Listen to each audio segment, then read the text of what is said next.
8 de la mañana, 7 de la mañana en Canarias. Seguimos en Mañanas en Libertad. Vamos con las noticias de las 8 con la ayuda de doña Carmen Carbonell. Mañanas en Libertad con Luis del Pino. Actualizamos la información a esta hora de la mañana y les contamos que Pedro Sánchez apareció en Televisión Española en una entrevista en la que Marta Carazo y Xavier Fortes preguntaron al presidente sobre su decisión de seguir adelante en el cargo. El presidente del Gobierno mostró estar cómodo con las preguntas y respondió a la cuestión de por qué no había permitido a los periodistas participar tras la rueda de prensa de por la mañana, ya que no se permitió que intervinieran los medios de comunicación. Dijo que para contestar iba a acudir a la cadena SER y que precisamente por eso estaba en Televisión Española, para dar respuestas. Una vez más, volvió a poner el foco en los medios de comunicación, señalando directamente a quienes están publicando informaciones sobre la presunta corrupción de su entorno más cercano. Dijo que defendía la libertad de prensa, pero acto seguido acusó a diferentes cabeceras de esparcir bulos. Yo defiendo la libertad de prensa, pero lo que no voy a defender, y creo que es inadmisible, es defender todo este fango, todos estos bulos, toda esta desinformación. Porque este es un debate que ha entrado de lleno en los hogares. Si queremos esta democracia, si este es el país que queremos, y cómo podemos cuidar la democracia y fortalecerla ante el auge de estos pseudomedios de comunicación, estas páginas web, estos digitales, estas asociaciones que difaman y tratan de judicializar casos sin ninguna base de pruebas. Y finalmente, lógicamente, cómo hacer ver a los partidos políticos que forman parte de esta maquinaria del fango que esta es una deriva muy peligrosa que desde luego lo que hace es deteriorar nuestra democracia. El presidente del Gobierno se identifica directamente con la democracia y dice haber tenido el apoyo de su familia y de la gente para seguir adelante. Mi mujer ha sido de las primeras, después de conocer la carta, porque la escribí yo a solas, después de publicarla, ella fue la primera que me dijo que no dimitiera. Pero tenía que hacer esa reflexión personal, íntima, porque llevaba 10 años, como le he dicho antes, sin parar. Añade que considera que hizo lo que tenía que hacer apelando de nuevo al sentimentalismo. De hecho, preguntado por si cambiaría alguna cosa de estos 5 días en los que estuvo reflexionando, Pedro Sánchez lo tiene muy claro. Yo creo que si hay una autocrítica que me debo hacer es la de no haber visto y haber actuado antes ante este problema. Es cierto que durante mis 5 años ya como presidente del Gobierno me he tenido que enfrentar a una pandemia, me he tenido que enfrentar a una guerra en Ucrania, a un conflicto en Oriente Medio y a distintas crisis que ha afrontado y que ha sufrido la sociedad española.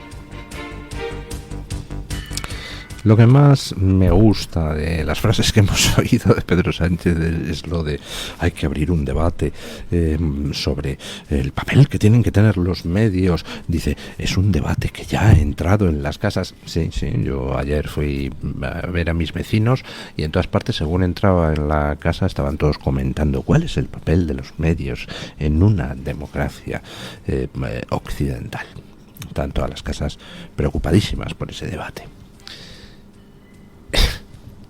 Qué farsante es este hombre. Lo que pasa es que ya, pues tanto internacional como nacionalmente, todos le tenemos bien calado. Pedro Sánchez, pues su mentalidad dictatorial, su querencia bolivariana, por supuesto, le van a impulsar a intentar medidas de control de la prensa y de la judicatura. Pero, como he comentado en las noticias de las 7, una cosa es lo que uno quiere y otra cosa es lo que uno es capaz de hacer. Si Pedro Sánchez se hubiera sentido con las fuerzas suficientes, pues entonces lo habría hecho directamente. El miércoles pasado, según imputan a su mujer en esa causa, pues entonces, si se hubiera sentido con las fuerzas suficientes, habría salido a la palestra y habría dicho, esto es intolerable, todo esto que dicen sobre mi mujer es mentira, están usando a jueces corruptos para poner querellas absurdas y entonces pues voy a acabar con todos esos fascistas, ultrafascistas, requetefascistas. Lo habría hecho directamente. ¿Por qué no lo ha hecho? Pues porque no se sentía seguro de tener el poder suficiente. Y entonces, como está convencido de ser el más guapo y el más listo de la clase y de que todo el mundo mundial debería estar agradecido por la presencia en este mundo de Pedro Sánchez, pues entonces dice voy a abrir un periodo de reflexión simulando que me voy a decir, ojo, que me estoy pensando irme. Salid, queridos esclavos, a suplicarme de rodillas que no me vaya.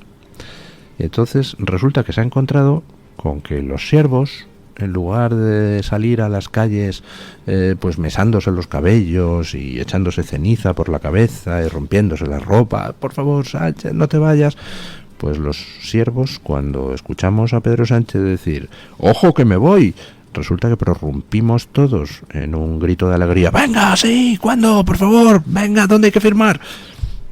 Y se ha encontrado con que sus 5 días de apoteosis popular pues se han convertido en un ridículo espantoso. Al final, ¿quiénes son las masas populares que han salido a apoyar a Sánchez? Pues 3 viejas glorias del mundo del cine, 20 o 30 periodistas a sueldo, que me solo faltaba que no salieran esos a apoyar a Sánchez, y luego pues 5.000 tíos que han tenido que traer en autobuses desde lugares tan lejanos como Málaga o Asturias. Y menciono esos 2 porque son los 2 de los que tengo constancia.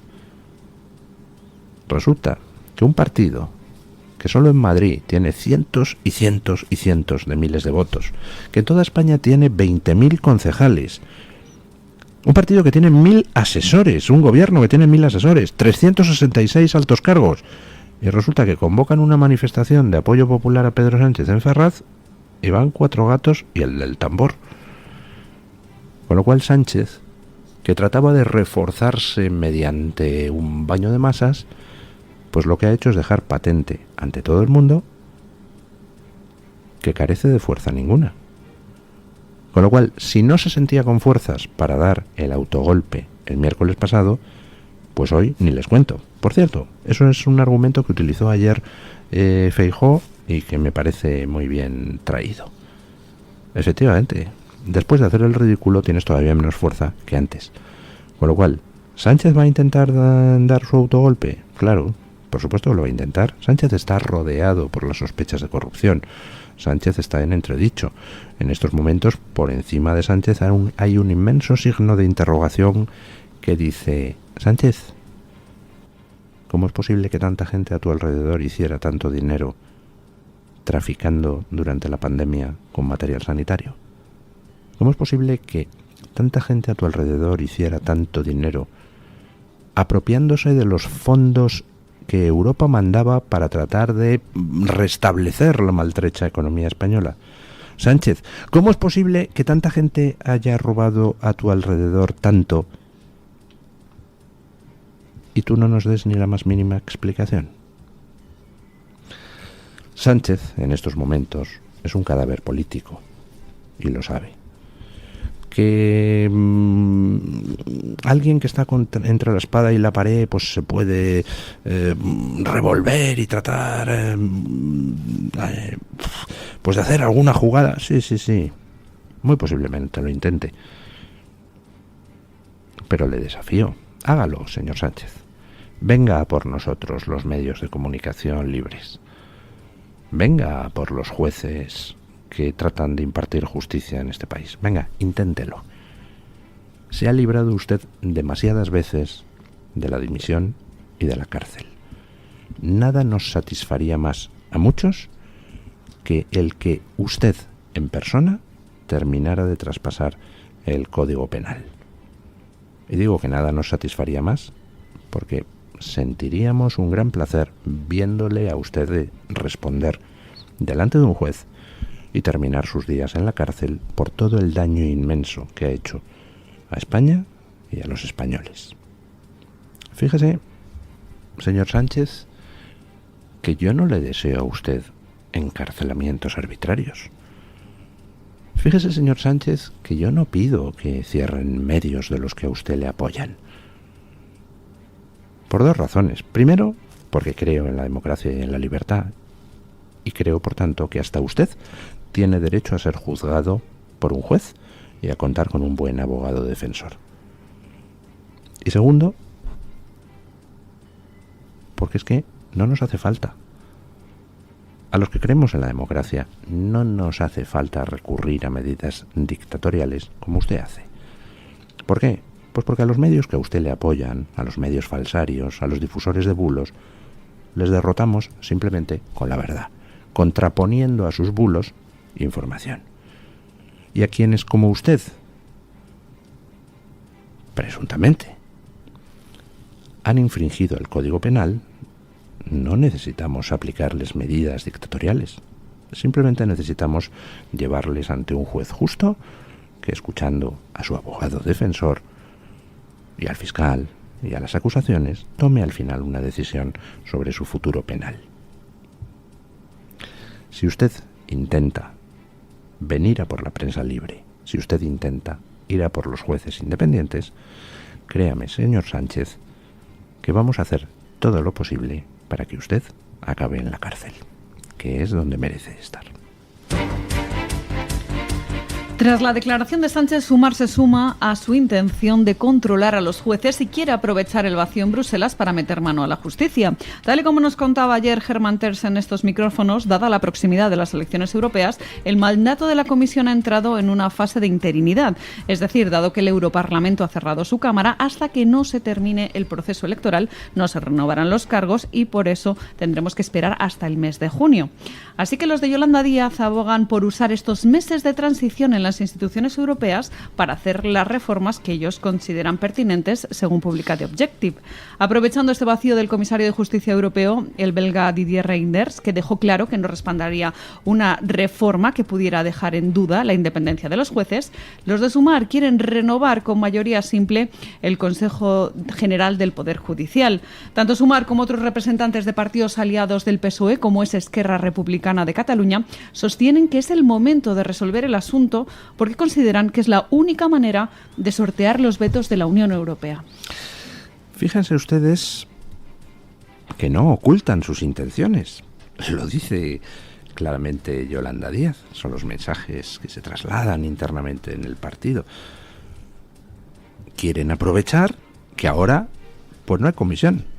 Estamos en un nuevo periodo electoral, está terminando el mandato de la comisión anterior, el Parlamento Europeo ya ha terminado su periodo de sesiones, habrá elecciones el 9 de junio, luego unos meses hasta que aquello pues tomen posesión los diputados y entre ellos pues al final elijan una nueva comisión y entonces quiere aprovechar doña Yolanda Díaz y por supuesto también Pedro Sánchez ese periodo de interinidad para sacar adelante su proyecto bolivariano de control de la justicia.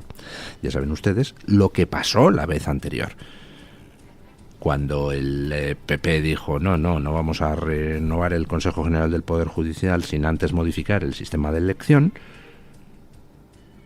para que los jueces elijan a los jueces. Pues entonces el PSOE y Podemos presentaron un proyecto de ley para modificar el modo de elección de tal manera que con una mayoría simple pudiera valer para renovar el CGPJ y así prescindir de la oposición en esa renovación. ¿Qué pasó? Pues que tuvieron que envainársela, tuvieron que echar marcha atrás. ¿Por qué? Porque desde Europa se les dijo, mira querido, estamos en Europa, te estamos consintiendo todo, Pedro Sánchez, pero eso no te lo podemos consentir porque eso es tomar el control de la justicia de manera dictatorial. Y por mucho menos que eso, estamos arremetiendo contra Polonia y contra Hungría.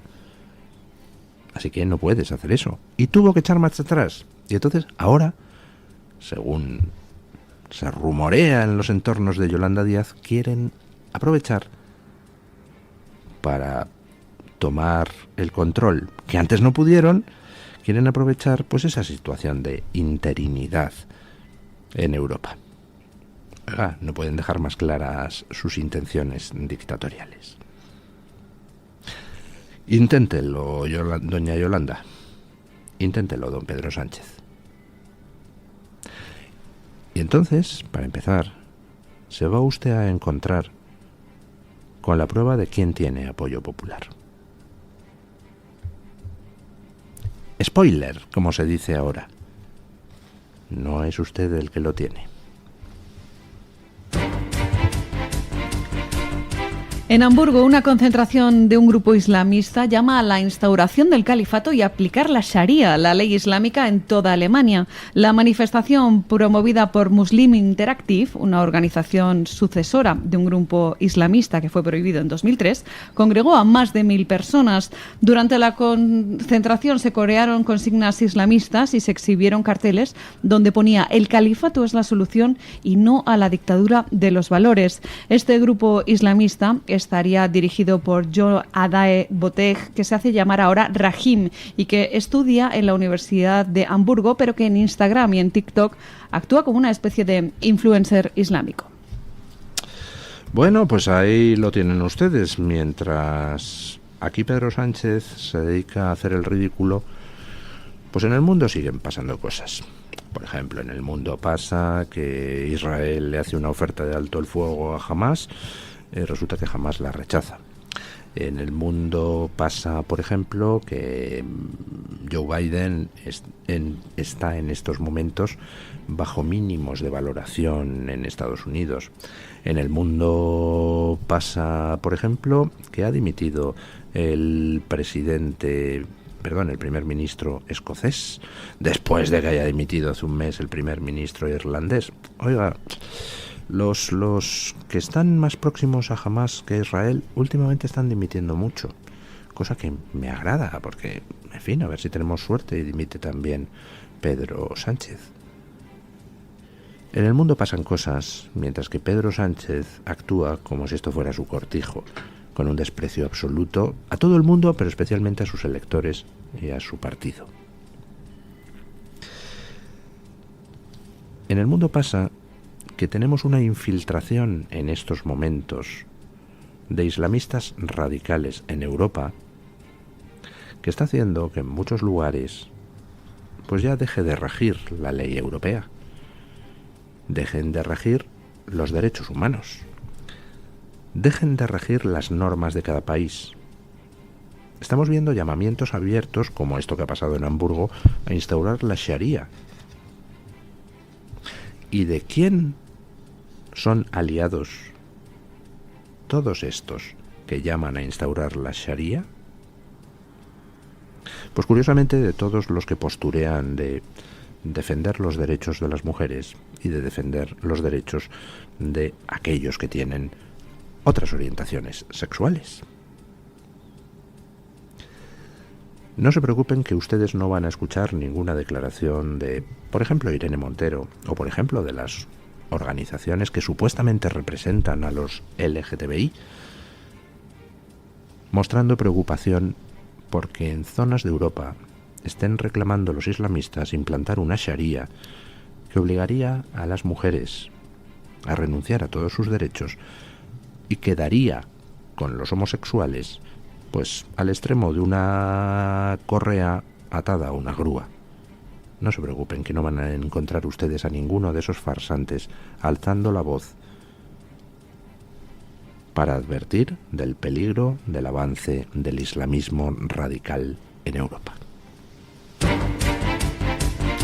Y terminamos con una noticia que le va a importar a su bolsillo. Se encarecen los precios y la inflación está en el 3,3%, por lo que encadena 2 meses consecutivos de ascenso después de las 4 décimas que ya subió en marzo. Concretamente, la inflación subió 1 décima en abril al 3,3% y el IPC, el índice de precios al consumo, subió un 0,7 en abril en relación al mes anterior y elevó 1 décima su tasa interanual debido al encarecimiento del gas y de los alimentos, según los datos avanzados por el Instituto Nacional de Estadística.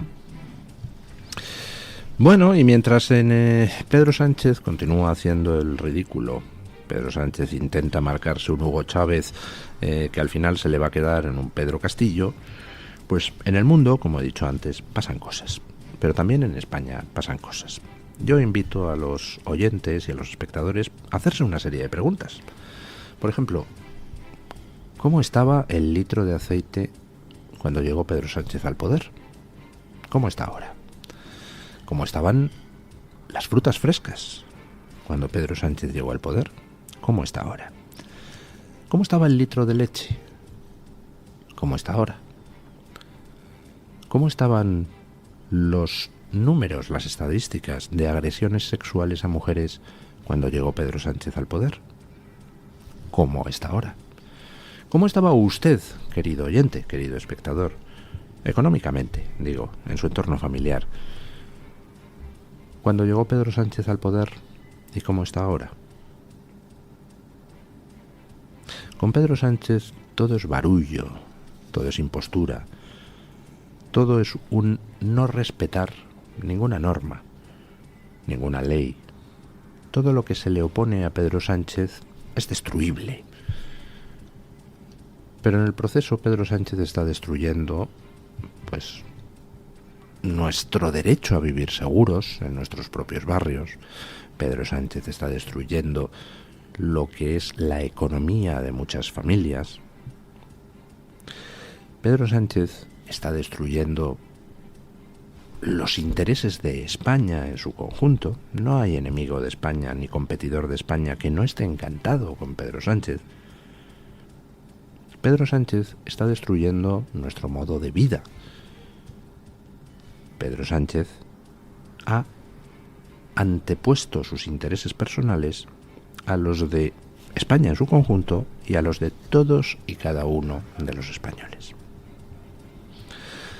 La inflación continúa al alza, nos aumentan el IVA de los carburantes, y mientras tanto, ¿a qué se dedica todo ese dinero? Pues se dedica, por ejemplo, a pagar un centro de investigaciones sociológicas puesto al servicio de Pedro Sánchez, del PSOE, del gobierno, y que ya ha entrado en modo delirante. Se utiliza para pagarle a Irene Montero, era lo que se hacía, su juguete de pretendida igualdad. Cientos de millones para conseguir que al final se tripliquen las violaciones a mujeres. No está mal, como logro. Se utiliza nuestro dinero para que en torno a Pedro Sánchez aparezcan como setas golfos de toda condición que se han enriquecido traficando con la muerte de los españoles, traficando con material sanitario mientras moríamos a decenas de miles durante la pandemia. Pedro Sánchez, ese ególatra con pretensiones de dictador, pero con un desempeño bastante ridículo y falsario, pues ha conseguido que España sea hoy mucho peor que cuando él llegó al poder. Pero no se preocupen, a lo largo de la historia hemos logrado sobrevivir a muchísimos peores que Sánchez, a muchísimos que eran más inteligentes, más malvados y desde luego menos incapaces que Sánchez. Sánchez, encima de ser un incapaz, encima de ser malvado, encima de ser un ególatra, encima es ridículo. Por lo menos podía tener algo de épica en su maldad. Pues tampoco. La farsa de estos 5 días de Pedro Sánchez pues pone de manifiesto que tenemos, como dice Der Spiegel, a un adolescente caprichoso y enrabietado al frente del gobierno. Y tenemos al otro lado de las ondas a don Juan Carlos Tellez, de Voz Media. Don Juan Carlos, ¿qué tal está usted? ¿Qué tal, don Luis? Muy buenos días. ¿Qué nos tienen hoy ustedes preparado en la portada? Bueno, pues ya sabéis que estamos muy pendientes en este año electoral de las opciones tanto de Joe Biden como de su virtual contrincante, que será Donald Trump. Si ayer hablábamos de la mala valoración de Biden, la peor en la serie histórica de un presidente a estas alturas del mandato, hoy os revelamos una encuesta de CNN que directamente tumba al presidente. Trump aumenta su ventaja sobre Biden en hasta 6 puntos y además Biden está considerado cuyo mandato es un fracaso por el 61% de los encuestados. Recordamos que es una encuesta... O sea, dos de cada 3 americanos, según la CNN, que no es precisamente un medio pro-Trump, 2 de cada 3 americanos consideran que el mandato de Biden ha sido un fracaso. Sí, 2 de cada 3, un 61%, y como bien apuntas, es la CNN, no es un medio nada sospechoso de ser partidario hacia Donald Trump, con lo cual parece que ya hasta la propia CNN está dando por amortizado al presidente de los Estados Unidos.